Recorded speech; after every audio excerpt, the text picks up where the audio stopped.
have been finding themselves this really nice meta and a really nice time to be able to push forward and get wins. I mean, they've been a bottom 4 team for the past 2 years, right? So a lot more than last split. We are still going to see Rogue Warriors actually leave up the Akali pick. So still thinking that's not a problem, thinking that they can find answers into it. I would say they can first pick it, but I feel like you'd be letting through, what could be too many potential power picks off the table. So far, we do see a lot of the standard bans coming out, Set really still being the only thing that jumps to mind. The fact that Rogue Warriors on blue has to ban Lee Sin, Nocturne, and Rumble, I think is pretty rough, because, I mean, if you could leave open a Lee Sin, get first dibs on that champion, and have a bit of playmaking, have a bit of strength in your soul lanes would be quite nice, but once again, going to bring out a facilitator. Yep, going with the Set. I will say Forge did not look very inspiring. He had not really many choices, many opportunities to kind of create for his team with the Set in the last game, but definitely something that would be curious to see how they adapt, as we do see now the OMG going back onto the Ezreal for Abel. Was fantastically safe on it in the last game, did his job, no reason to panic on it, so going back to that pick it feels natural for him. Yeah, and, I wouldn't be surprised to see Aki go back towards the Xin Zhao. You also could theoretically be the team that takes away the Udyr here and get that bit of faster clear, but instead OMG are going to pivot. So it seems like Rogue Warriors didn't ban out Viego for no reason. I guess something that OMG have been practicing in solo queue and playing in scrims, and they're going to go straight towards the Viego. A ton of strength coming out in solo lanes, a champion that actually does quite well into the Set as well, and actually does have a pretty formidable level 1 against him. Nice. Okay, I like this from the side of Rogue Warriors. Your two best players at the moment from the start of this season have been Ice Coke and Zhang Wuji. Give them champions that can pop off, that can carry games, and this is two champions I love to see from them. You've got the Kai'Sa and the Diana. Both can also help each other out in facilitating, just a straight up dive composition. Yeah, and I actually wouldn't be too surprised to see Aki go towards this Nidalee, but instead gonna go to the Xin Zhao, right? You have an AD soul laner already. I feel like going towards an AP jungler would have made a lot of sense, but instead wanting to keep Aki on a very aggressive early game champion that also provides both engage and prevents windows from the enemy team coming into you. But I agree, I think the main focus here is the fact that Rogue Warriors are pivoting from game 1. They notice the Ezreal coming out, and they're gonna lock in a bunch of champions that have an easy time getting onto him. And actually, we didn't hit on the fact that I didn't even notice, because we pretty much instantly got on the first pick, that OMG were the team who banned away the Akali this time around. So a bit curious. Respecting Forge. Forge was another player that, kind of funnily in the same vein as Cream, Forge initially came in as this player that we're hyping up like his Sylas, his Akali, his Irelia, this guy on Melee Champions, he can do it all. And then we kind of saw that fall flat with the way his teams played around him, and then typically those champions would just fall out of meta, so Forge never really getting a chance to show up on what was his bread and butter forte, and he was never a player, or at least the teams that he played on weren't teams that would break the mold and break the meta and just try and build around it regardless. See what the final ones are going for. We see the Rakan ban with the Nautilus. So again, things that can just facilitate this dive composition. You still, of course, I was going to say the Leona, but it is going to be banned away here by Rogue Warriors. So very much down the priority pool of champions here for the side of, or for both sides in terms of support pools, and we'll see now what they want to go for. Still have the likes of the Thresh, the Braum as well is very good, I find, into dive compositions, so something like that could be on the cards here for OMG if they do decide to go that way, but they block in the Gwen, leaving that pick right until the end. Yeah, and to me, Rogue Warriors must have been okay with this pick going over, because when you look at OMG's draft, the fact that they do have AD in both Viego and Xin Zhao, it meant that they were going to get an AP soul laner, Gwen being the only champion that really can go into top, and sure, she can play mid as well, even though we haven't seen it just yet. So Rogue Warriors, I assume, feel comfortable going into that matchup, going to bring out the Wukong, something we've seen go against it many times. We've typically seen it lose out in early laning phase, not getting a lot of use out of your Stone Skin, Gwen still being extremely durable and doing a ton of damage, and Rogue Warriors going to round out their comp with the Galio coming in into what we would expect to be the support role. Obviously, we haven't been seeing as much set support this time around, but it is still a little bit flexible. This time, though, Rogue Warriors do have the tools to find the engages that they weren't able to find last game. if Forge is going in, you don't expect it to be alone. You expect other members to be able to follow up. And we especially want to be seeing 8917 really be leading the charge with that Wukong and Ice Coke following in with the Diana. I mean, you say they have the tools. It's all they have. All they have is go, go, go. Get in on top of people. Try and just burn down those backlines as quick as you possibly can. And for the side of OMG, they are going to maybe look for the Braum here. Still waiting for a little bit of time. I do believe it was locked in at the end. We'll have to wait and see now exactly how that one went. But again, everything from Rogue Warriors is just dive, dive, dive, jump in and get as much CC and damage down as you possibly can as quick as you can. So it's going to be on OMG to kind of be on the other end of this right now. Of course, we said in a lot of their games they were looking towards being these big dive threats in the backside, but now it's Rogue Warriors that are going to be the ones threatening those backlines, and it's going to be onto OMG to keep their carries safe. Not only that, but also find their own engages within that. Yeah, it's going to be interesting, right? Because for OMG, they pivoted at the end. They picked up the Braum, so bringing in some disengage, bringing in some zone control to keep away the very melee and short-range composition of Rogue Warriors. That's one area where Braum has always thrived, is once you're up against a bunch of very squishy short-range champions, right? You tag one with your passive, you make it very easy for your teammates to get that off, find the stun, find the kill. But at the same time, you have Gwen and Viego, and I think Gwen can perform very comfortably in a standard teamfight setup, because you can actually just stand in front of your AD carry, go into either the front or back line, put down your W, and then it makes it annoying for the AD carry to be able to hit you, so you have to find ways to traverse that. But Viego definitely going to want to be a champion either coming in on flanks or playing around the timing of your teammates, right? Because it's all about finding those souls, getting the resets for your ultimate, and really popping off in the team fight in that direction. So I think there's a bit of a different sort of dynamic coming out from OMG's composition, and the bar for execution is a little bit higher. Just a little bit higher, but we'll wait and see exactly how it all kind of pans out, as we are jumping back onto the Rift for our second game of this best of three. You get the Gyos going strong, and they're getting, I imagine, I'll have to rewatch the VOD because we don't actually get the Gyos in our ear, but I imagine they're getting a little louder for OMG every day. Just a little bit louder. It'll always be surprising to me, or it's like surprising and not, how every team in the LPL actually has a pretty sizable fan base. It doesn't matter if you're the 17th team and you don't pick up any wins, there will be fans out screaming for you. It will be loud, and yeah, there's just a ton of support going around for pretty much everyone. But that is bound to happen when you do have so many viewers like the LPL does in China. Yeah, it really does. It really is one of those setups, if you will, that just kind of keeps pushing and pushing and pushing in terms of the fan bases and really growing around. And I do believe Conqueror is the name of the game here for pretty much everybody on the side of OMG. They've almost exclusively got it.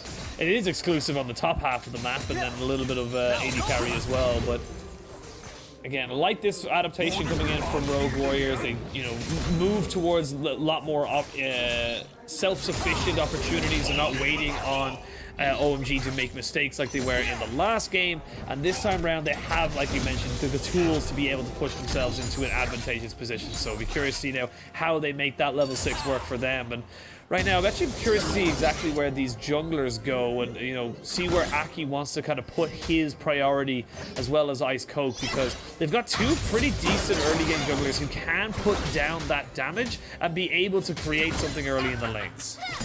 Yeah, for me, I expect Aki to play a lot more towards the side lanes this time around rather than looking towards screen, which will be similar to last game, right? There's going to be some setup there. If Nu can get this bounce back, you can come back around level 4, try and set something up after the initial reset. But it does look like Nu right now is getting the push to ensure that Aki can easily get that topside Scuttle Crab. But you also do have setup in the bot lane, right? Because one of the strengths of Braum is the fact that you do work so well in 3v3s and skirmishes. So for me, that's where Aki can look with ganks. But I feel like for Rogue Warriors, your bot lane, you shouldn't necessarily be looking for those skirmishes. One of the strengths of Galio is, I'm going to pause because Ice Coke not actually going to go for the gank, but one of the strengths of Galio, as I was saying, was into a lot of support matchups, the reason why we used to see him up against likes of Leona, for example, is the fact that you guarantee prio against all these champions. You throw out your Winds of War, you walk up with your passive, you do very well against engaged champions, you're a very good counter-engaged champion, and then you can look to roam early on. So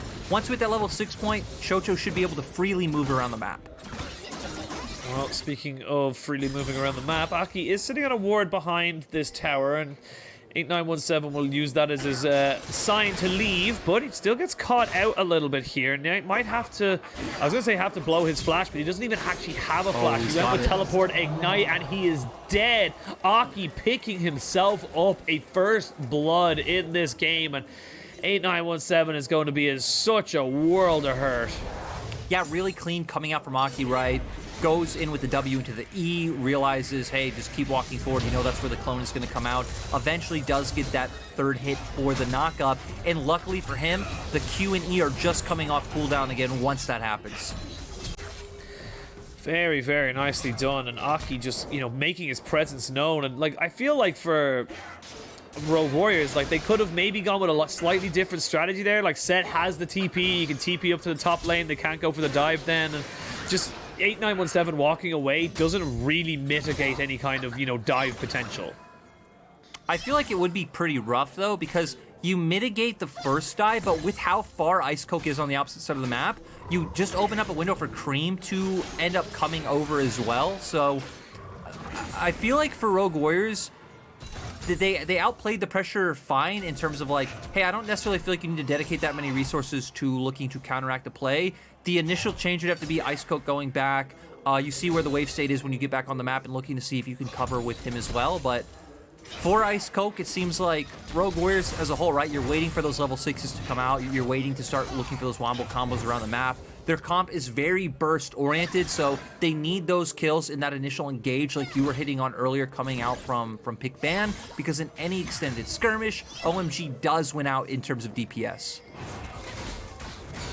Well, Rogue Warriors going to pick themselves up an early Drake again, seeing it from the first game. It is only a Cloud Drake, so not the most impactful, but will help out with that early little bit of cooldown reduction. They actually can't go for it as Cold was roaming down away, and this is kind of the easy setup here when you have an Ezreal. Ezreal is just so self-sufficient, so self-reliant to be able to just leave him there for a couple of seconds, gives Braum the opportunity to walk away, keep everyone out of the Dragon Pit, and now OMG might look for themselves to get their own Dragon.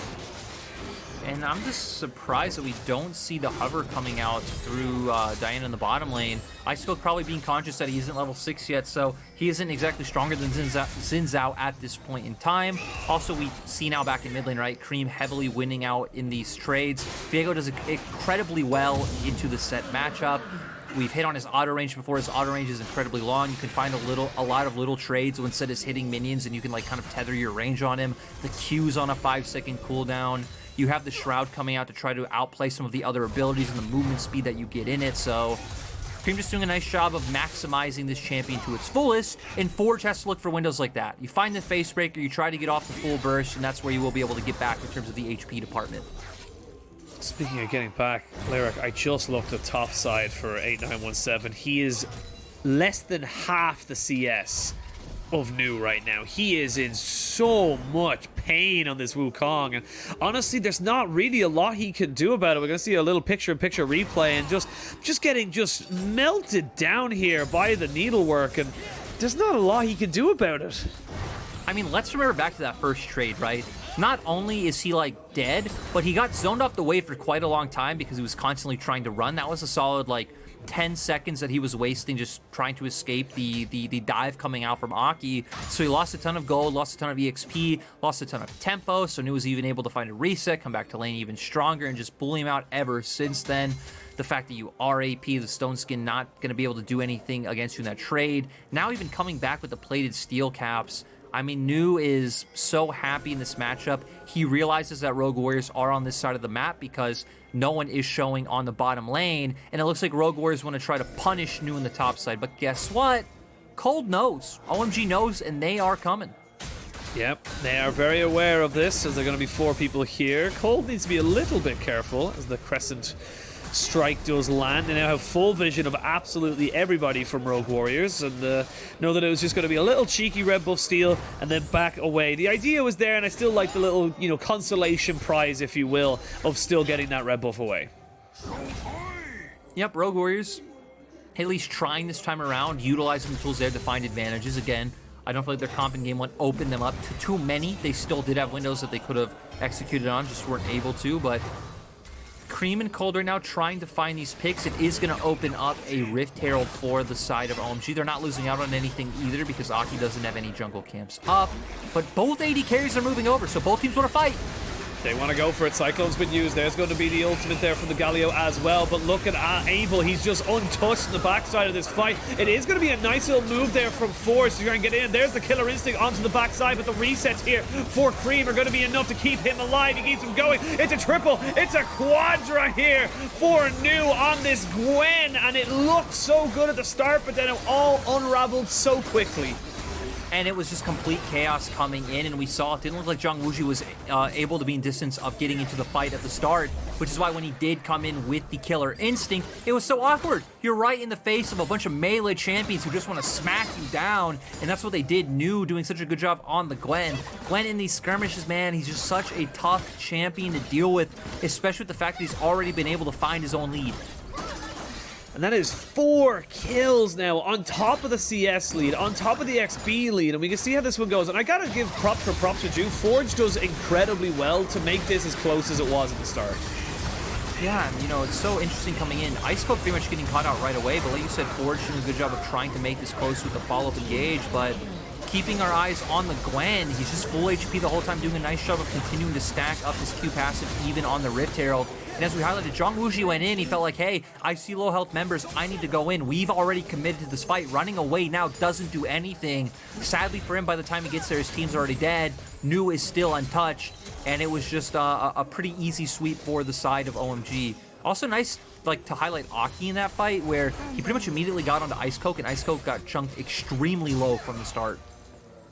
Yeah, and you gotta say as well, just kind of looking at it from how the fight kind of started and where it ended, is that it was Rogue Warrior. I'm gonna stop myself. We're gonna see Abel just arcane shifting away. We're gonna see the ultimate's now popped out as well, but I don't think that was the right move, Ice Coke. You have no flash, you've no way to getting out of this. The Shield of Durand is gonna be used enough to keep Chocho alive, but good response TP here from Cream keeps him in the ascendancy, and they have got the Rift Herald, which they may look just to try and drop here on the bot side and keep going with those plates.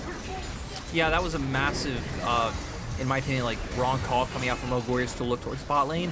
Not only did they not respect the TP coming out from Cream, but I feel like when you have this composition with the Galio, as you highlighted, what you should be looking to do as Ice Coke is hovering towards that bottom side, trying to get control of River Vision, and then looking towards mid, right? You have a squishy Viego in the mid lane, you have Set there, you can bring Ice Coke over as the damage, and then Chocho as the one to kind of string everything together. So, for me, it's hover mid, help them make sure they get prio, you can safely walk through river, then look for the play on mid lane, not vice versa towards bot. So nice reaction by OMG, and this looks like more of a repeat than game one. It looks even stronger of a stomp coming in. Already a 4K gold lead with 2 Drakes for the side of OMG. Yeah, it really feels like this one should be a little bit faster than 34 minutes. They might even be able to get it in 25, so knocking 10 minutes off of their Rogue Warriors speed run. But it really does feel like everyone on Rogue Warriors is just disjointed. They don't really have full, you know, cohesive communication of where they want to be, where they want to go, and it just seems like everyone's either a step behind or a step ahead of everybody else, and it's just not really working out for them right now. And even in that previous fight around the Rift Herald, it was the Cyclone, and then a very late Galio ultimate, and then a very late, you know, Set ultimate into a very late, like, it was almost like bit by bit by bit, whereas if you combo those together, you get those CC and burst damage down, you can do an awful lot more with your composition. And for Rogue Warriors, they need to try and make that stick, because right now, like you mentioned, it's not looking too good for the side of Rogue Warriors. They are getting pretty far outscaled in the 4,000 gold lead and 2 dragons department. Yeah, and I feel like another reason we're seeing this game go the way it is so drastically is the fact that, you know, Rogue Warriors do only have that one mode. It is just go, go, go all the time. That there's really no other way that you can play around it and look for advantages in other ways. So if they do just fall behind after one play, they're going to keep indexing into it. Well, they're going to look for it here, as we're going to see now. Aki getting jumped on, but the rest of OMG are now there. We can see the showstopper to try and just take him out. He will fall, but it is a trade of 1-for-1. Now, look at this massive play. Look at the size of this absolute Gwen right now. Just pushing forward. Has not got a flash, but has got a snip and a skiff available to him very, very soon. Is going to try and just keep chasing down Ice Cold, or Ice Coat even, as there's not really many places for him to go. No flash available, nowhere really to hide, and that is going to be easy pickings for him. Even going to get his soul taken away from him just at the end, just for the hell of it. Right, and that actually goes to illustrate the point I was trying to make, is that as Rogue Warriors, to find a place to get back in the game, after your initial one fails, you've fallen behind. The enemy is getting more gold than you, they're getting more levels, so they're getting more base stats, they're buying more items, getting more damage, but you can only really keep looking for fights. It's like, sure, can they look for more intelligent fights or try to set up like picks and look for vision and combo the burst to where they can find the pick before other members could follow up? Like, there's a lot of nuanced details, but the point is, they still need to keep putting themselves in harm's way to make plays, and when you've already fallen so far behind, it's going to be extremely rough. Lucky for Aki here, he does have the flash, so able to get away from it. The fact that Ice Coke is decently far behind, they don't have the damage to burst him out immediately, but you gave time for the other members of OMG to rotate. Cold was already on his way up here, both Cream and New in the soul lanes, very easily able to collapse, and it just leads to OMG ballooning their gold lead by another 1,000. Yeah, they've got mid lane priority as well. They also picked up their second Drake, so 2 minutes until that third Drake spawns. It's infernal as well, so you thought you were in the... what would be the word I'm trying to look for? I'm going to say a word that's not broadcast friendly, so I'm going to move on from that, but it's looking very, very difficult for the side of Rogue Warriors to really bounce back from this deficit, and the longer it goes on, the more it just feels like OMG are just pushing further and further ahead. Yeah, OMG now. I mean, OMG have all the options, right? They could just keep looking to like push out sides and group mid and trying to enable Able and Cold. They could send Cream up right now towards top side, look for that Rift Herald. You can look for a 3-man play on top side and break up and top turret. I feel like when you have this much of an advantage, you have like numerous options to what you're able to do. It's just like, what order is most efficient to do them in? What do you want to look for? And realistically for Rogue Warriors, they're in such a rough spot where you can't really cross map. It's like, sure, you could try to have Forge get bottom lane turret, but you're losing too much on the opposite side of the map. You're not a comp that really wants to be split up. You're much more of a 5v5 oriented comp, and you'd just be giving over too much to OMG. So I guess the conclusion is ROW are in a pretty bad situation.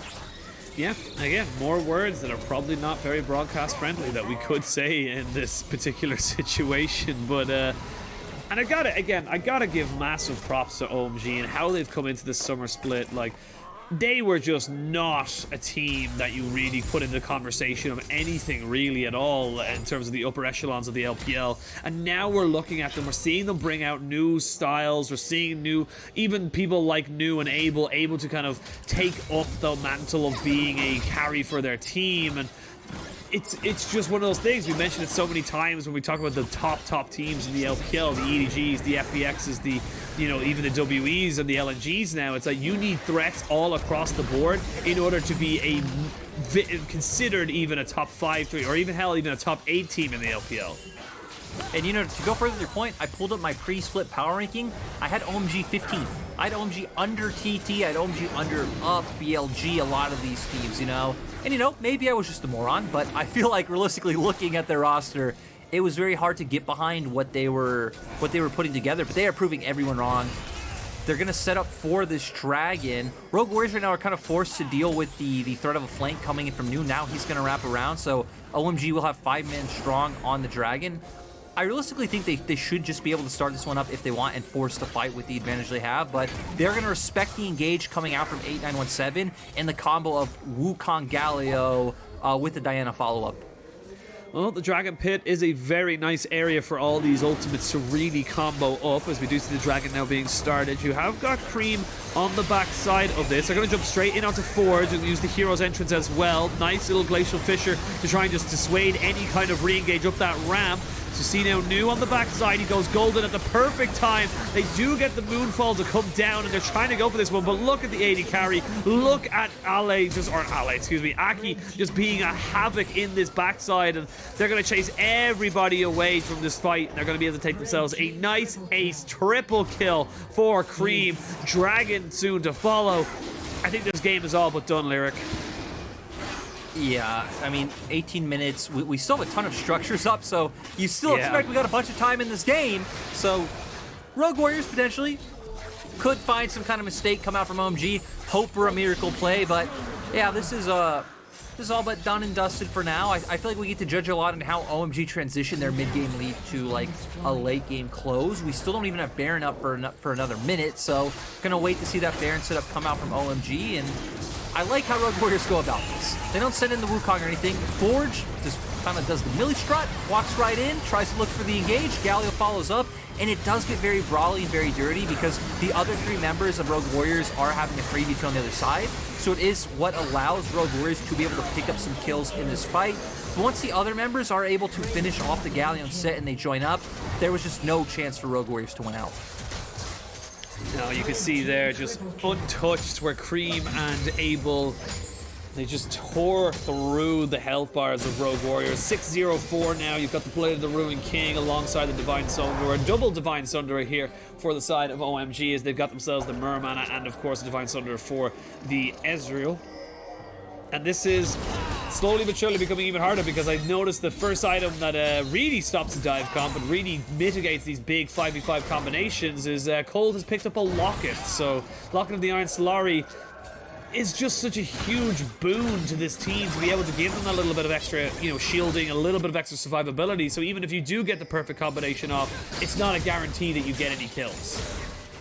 Braum to me is a champion that I think is like heavily undervalued in this meta, going back to your point about Cold picking up the Locket, because I feel like Braum has actually been undervalued in a lot of metas where whenever you do have squishy melee bruisers or just low range champions, right? Because you think about it, Forge is going to run in or Ice Poke's going to jump in, you throw a Q on them, you pop your ultimate, you even tag them with an auto on their passive. And especially for Ice Coke, if Ice Coke gets hit by Braum's passive, I feel like Ice Coke should just be dead. He should be out of the fight. They have enough burst coming out from their carries after the lockdown to finish him off. And it is such a good time of even just dissuading, standing in front, chucking out Qs for the slows, making sure no one can get in range. This is a champion that has a lot of value, but for the fact that he doesn't have the same amount of lane presence as other champions is a big reason why, at least from my conversations with a lot of pro players, is why they've always wanted to steer a bit clear from Braum.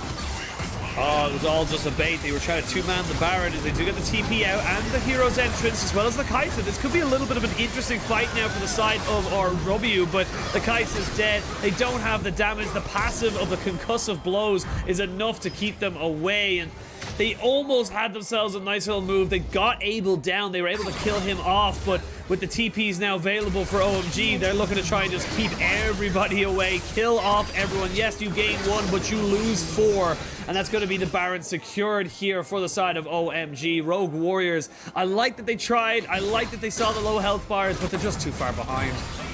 And, I mean, they gave us hope. They gave everyone hope. They were able to take down Abel right away. It looked, hey, a big source of DPS is gone.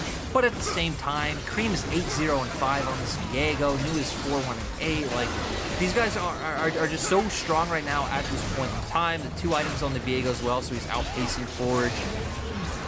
It's really rough for Rogue Warriors. And at this point, right, we can talk about like the things Rogue Warriors are able to do is, we can hit on that after the replay. It's going to come out like you said.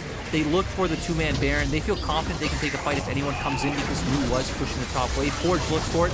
They get the combo coming out with the Galio.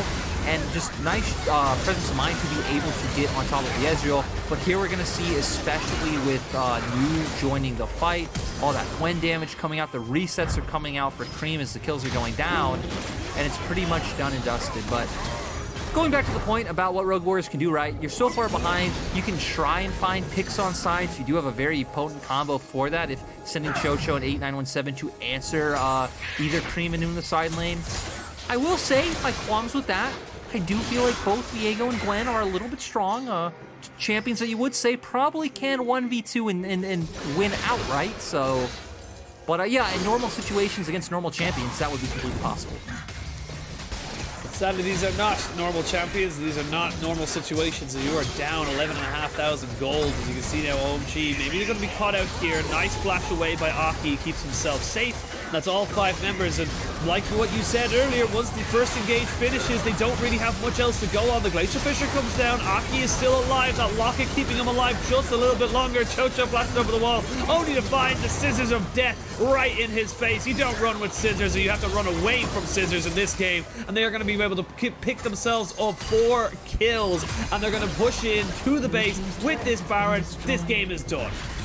And OMG gonna make their way up towards 3-1. They're actually gonna be tied in the standings with teams like Rare Atom and FTX. So phenomenal start coming out for them. And you gotta expect it, right? Cream probably gonna pick up another MVP with such a great performance on Diego. Really, really is the star of the show. And for a team that did lose Icon, you know, they tried to swap him around. They didn't really have the same kind of effect when he wasn't there. They now have themselves a new star mid laner. OMG, 3-1 to start off their first 4 games of the split.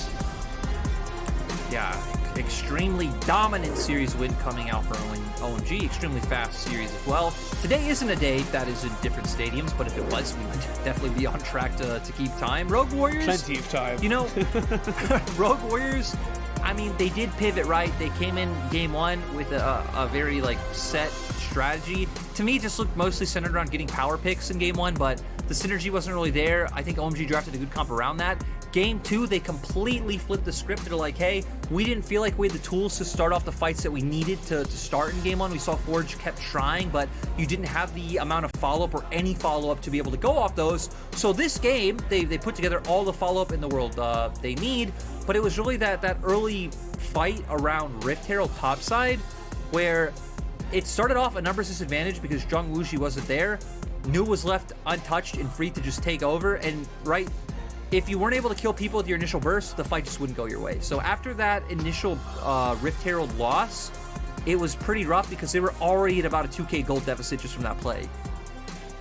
Yeah, it was just kind of one of those things where Rogue Warriors gave themselves the right tools, but just didn't have the right, I don't even know what the word is for it really, just the right kind of setup or synergy to really make it happen. And it doesn't really get better for Rogue Warriors. Like, you're looking at, you know, their kind of next few games as such. They come against up against RNG this week. They all do have V5 in the start of week 4, which they might be able to pull a win against, but then they play LGD. Like, these are teams that are going to be very, very hungry for wins, and especially for someone like V5, a completely new roster that they've pretty much built from the ground up. They're going to be coming in to try and maybe cause an upset against these guys, and it's rough. It's rough for Rogue Warriors. You know, they have been at the start, you know, when they first came in as an organization with Doonby in the mid lane. They know what it was like to taste, you know, victory, and now it feels like it's defeat every single day. And now the thing is for Rogue Warriors, I feel like, you know, that series against V5 especially is going to be telling for both RW and V5, because getting a win can do a lot for your team atmosphere, your momentum, your mood, like how you guys approach practice the following days and the following weeks. So I feel like that'll be a big place where we look towards Rogue Warriors. So like, hey, if you can pick up a win there, you know, maybe it's not going to transform you overnight into beating teams like FPX or EDG, but that could be your first step into then going up against the likes of an Ultra Prime, an LGD, a Suning, a BLG, and being able to take more games and take some victories. But on the side of OMG, man, we just have no idea. Like, these guys just keep showing us new things. We thought it was very one-track minded coming out with the style of comps they were playing. They still have showed us pretty limited champion pools, especially stylistically coming out from Cream. But anything this man touches, now bringing out the Viego for the first time this split and performing phenomenally. They've switched up in terms of what AD carries and supports they're playing. I love the Braum pick this time around.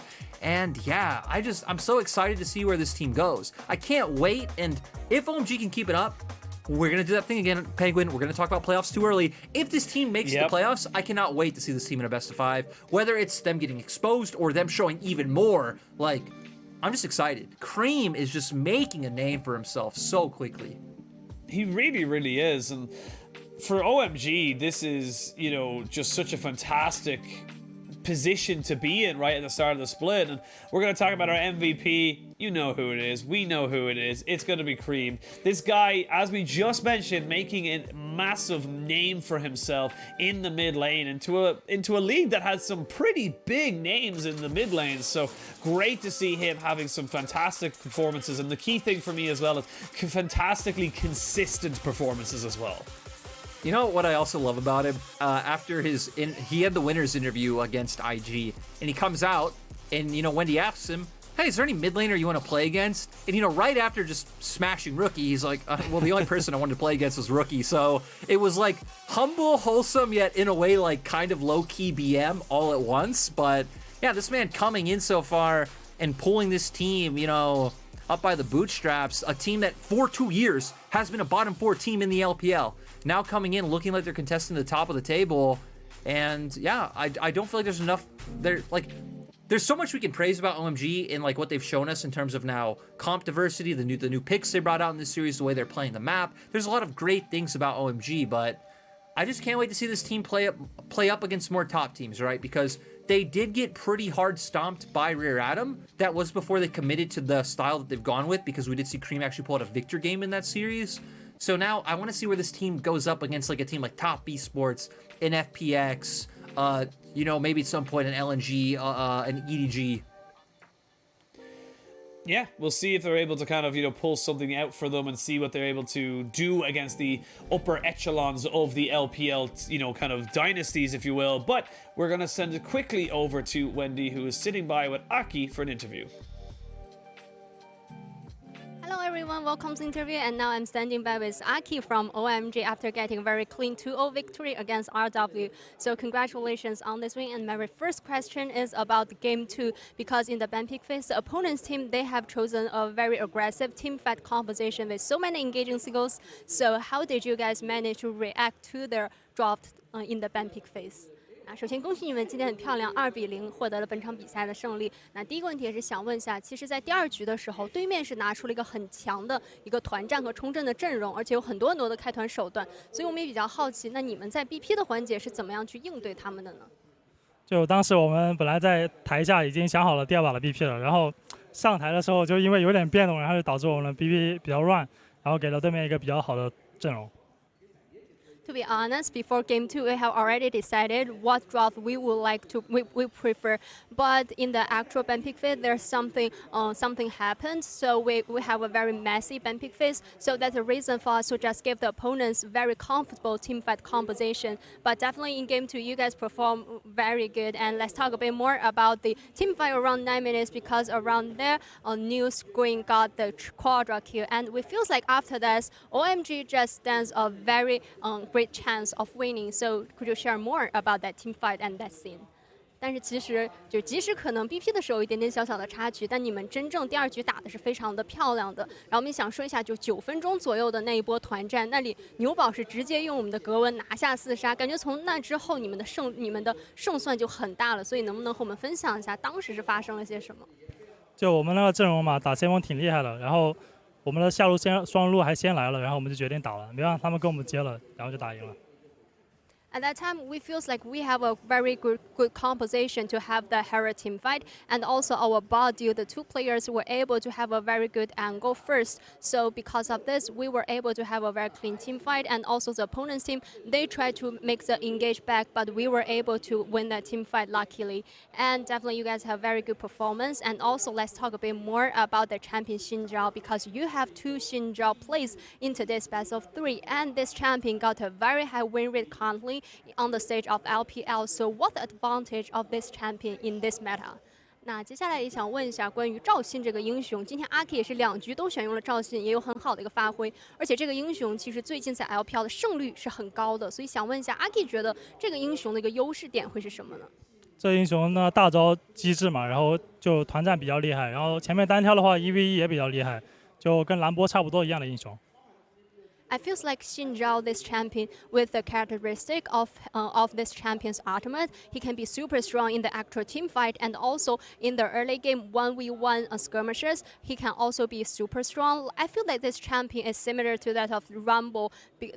That's a reason for me that this champion can be super strong in the current meta. And my last question is, OMG got some roster changes in this split, but now you guys have a 3-1 scoreline and able to maintain a very good position in the LPL standings. So I'm very curious about what makes the whole team so strong in this split, because we feels like you guys just played is very organized in all the team plays and in the actual game.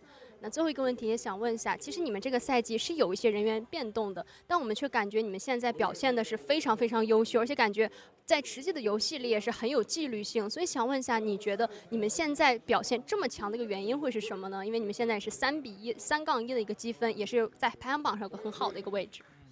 就是因为开赛第一场嘛打 A， 然后打完之后就回去练了2天英雄，那2天也没怎么赢，就差点给整自闭了，之后就慢慢的好起来了。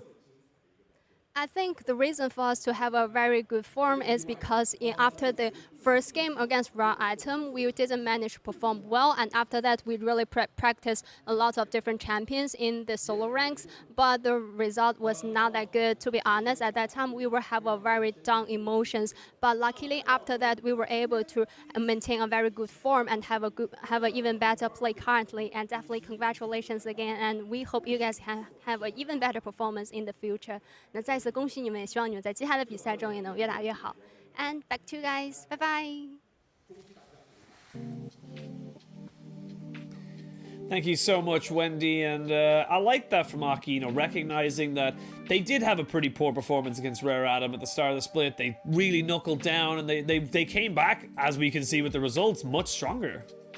Oh, yeah, I mean, again, OMG are just on an absolute tear. I can't wait to see this team do more. I can't wait to see how Cream develops with the whole team, because, like, the fact that the team's on the same page, the fact that they're, like, shot calling and, like, I'd say how they move around the map has improved, has just elevated every player as well, right? It's so easy when a team's doing bad to point out that, like, all the players are bad, or when a team's doing well like this, put out, hey, all the players are performing. So I want to see this team struggle a little bit more, as much as, like, weird as that might say, to kind of see where things stand. But I'd also love to see them put up fights against top teams, right? Like, you want to see this team be tested, so if they do go into the postseason, they'll be able to do better as a team. They'll be able to learn more and show more. Yeah, absolutely. And we look at the kind of, next few games they've got. Big test for them on Saturday. They go up against BLG. They would be kind of the first of the middle tier teams that they have to go for. And we'll keep an eye on that particular result with great curiosity. But we're going to send it to a break. And when we return, we will have our second series of the day. You don't want to miss it.